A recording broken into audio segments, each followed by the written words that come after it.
What's the next 3 standard deviation? You know, I'm kind of obsessing lately about this idea of sort of the sovereign individual. It's a book that I read, and there's a few different tangents on it that other people have written. But I think we're quickly moving to a place in which government has less control of us, in which taxation is not centralized, and in which a global economy means people, companies can move at an increasing rate.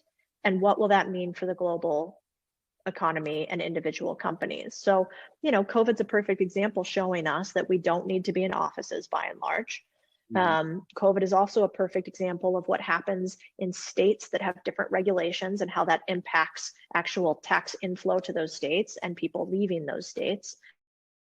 COVID is also a great example of what happens when the government is in control of our taxation.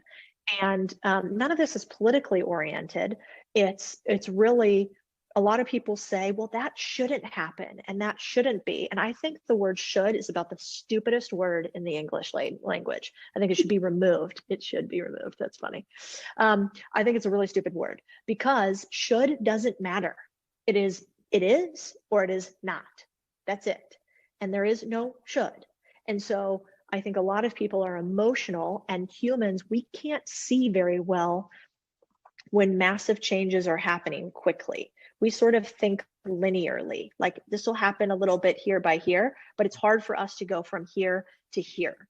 That's why entrepreneurs often can't get funding when they have really wild ideas in the beginning, because it's hard for most people to make the jump between the two.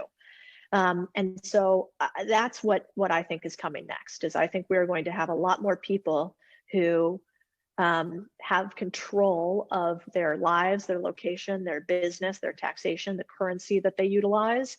And that is going to have massive impact for the economy. And since we're in the US, the US. Mm-hmm.